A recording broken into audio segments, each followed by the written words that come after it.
Oke, halo semuanya. Hari ini anggap saja saya ini mentor investasi Anda. Kita akan bongkar tuntas cara menganalisis sebuah saham industri dari A sampai Z. Dan studi kasus kita kali ini adalah PT Supreme Cable atau SCCO. Ini bisa jadi semacam blueprint buat Anda untuk menganalisis bisnis apapun ke depannya. Jadi, pertanyaan besarnya adalah, gimana sih caranya kita sebagai investor bisa menilai sebuah saham di sektor industri secara fundamental? Gimana kita bisa membedakan mana perusahaan yang benar-benar kokoh dan mana yang cuma kelihatannya bagus dari luar? Nah, kita akan cari tahu jawabannya sama-sama. Roadmap kita simple aja, ada 5 langkah. Pertama, kita kenalan dulu sama perusahaannya. Kedua, kita cek dompetnya alias kesehatan keuangannya. Ketiga, kita bandingkan dengan lawan-lawannya di pasar. Keempat, kita pecahkan misteri valuasinya yang murah. Dan terakhir, kita timbang-timbang peluang dan resikonya. Yuk, langsung mulai aja. Oke, langkah pertama. Sebelum kita ngomongin angka-angka yang rumit, kita harus tahu dulu, SCO ini sebetulnya perusahaan apa sih? Karena ya, memahami bisnisnya itu fondasi paling awal yang nggak boleh dilewatkan. Lihat ini ya, SCCO itu bukan pemain kemarin sore. Mereka ini sudah berdiri dari tahun 1970. Artinya, sudah lebih dari 50 tahun, kabel-kabel buatan mereka itu jadi semacam urat nadi yang mengalirkan listrik ke seluruh Indonesia. Bisa dibilang, mereka ini salah satu pilar modernisasi negara kita. Jadi, gampangnya gini deh. SCCO ini rajanya kabel di Indonesia. Pendapatan mereka itu stabil di atas 5 triliun rupiah setiap tahunnya. Dan produknya ada di mana-mana loh, mulai dari kabel listrik di rumah kita, sampai kabel untuk proyek energi terbarukan yang besar.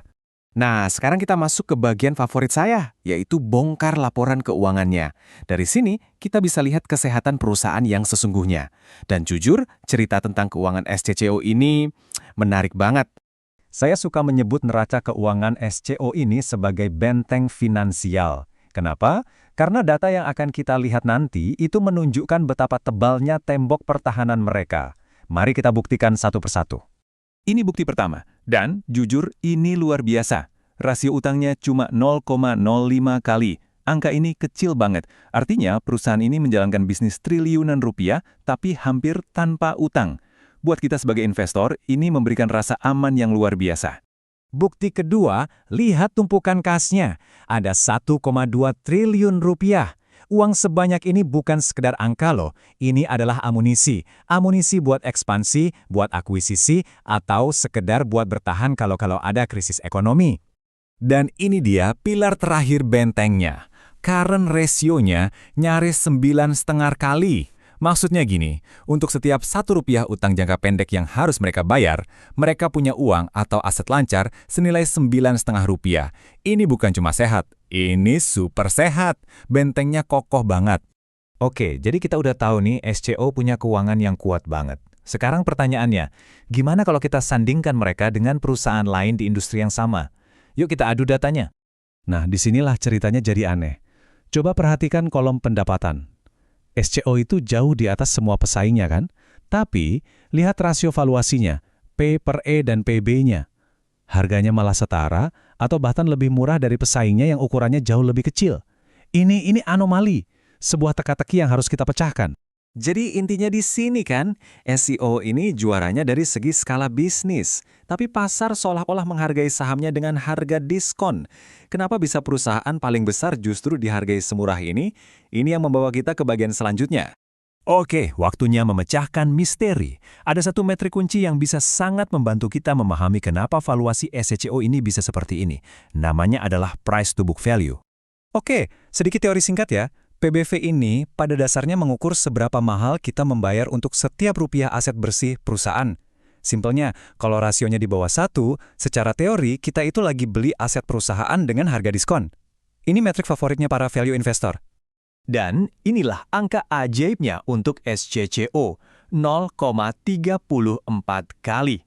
Saya ulangi ya, 0,34. Artinya apa? Artinya, Anda bisa membeli aset perusahaan senilai Rp1.000, pabriknya, mesinnya, inventarisnya, hanya dengan membayar Rp340. Ini kan sama saja seperti dapat diskon 66%. Pertanyaannya, kenapa bisa? Grafik ini memperjelas betapa ekstrimnya diskon itu. Valuasi SCCO jauh di bawah rata-rata pesaingnya, dan kelihatan kecil sekali kalau dibanding rata-rata industrinya. Jadi pertanyaannya sekarang dibalik. Apakah pasar sedang keliru? dan melewatkan sebuah harta karun, atau justru ada risiko tersembunyi yang tidak kita lihat? Valuasi murah itu kan bisa jadi dua hal ya. Bisa jadi itu kesempatan emas yang belum dilihat orang lain, atau bisa juga itu cerminan dari resiko yang memang nyata. Nah, di bagian terakhir ini, kita akan coba timbang kedua sisi mata uang ini. Kita mulai dari sisi positifnya dulu ya. Ada dorongan besar atau megatrend global yang menguntungkan SCCO. Dunia ini lagi haus listrik, mobil listrik, panel surya, data center. Semuanya butuh satu hal yang sama, kabel. Dan butuhnya banyak sekali. Nah, SCCO sebagai pemain terbesar ada di posisi yang sangat strategis untuk memenuhi permintaan ini. Tapi, tentu saja kita harus lihat juga sisi lainnya. Ada 3 risiko utama. Pertama, harga bahan baku seperti tembaga dan aluminium itu naik turun, dan ini bisa memengaruhi laba mereka.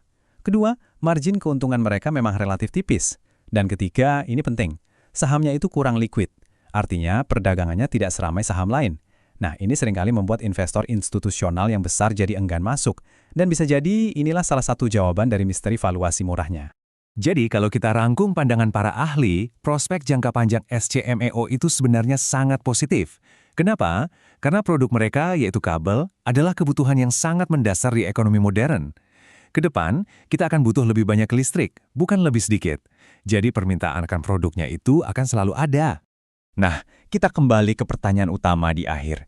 Apakah valuasi SCCO yang sangat murah ini adalah sebuah peluang tersembunyi yang belum disadari pasar, ataukah harga tersebut sudah mencerminkan risikonya secara wajar? Ini adalah pertanyaan yang pada akhirnya harus ada jawab sendiri sebagai investor. Ingat ya, pembahasan kita kali ini hanyalah sebuah kerangka berpikir. Anggap ini sebagai peta, tapi perjalanannya tetap harus Anda tempuh sendiri. Gunakan ini sebagai kompas untuk riset Anda lebih dalam lagi, karena keputusan investasi terbaik selalu datang dari pemahaman Anda sendiri. Terima kasih sudah menyimak.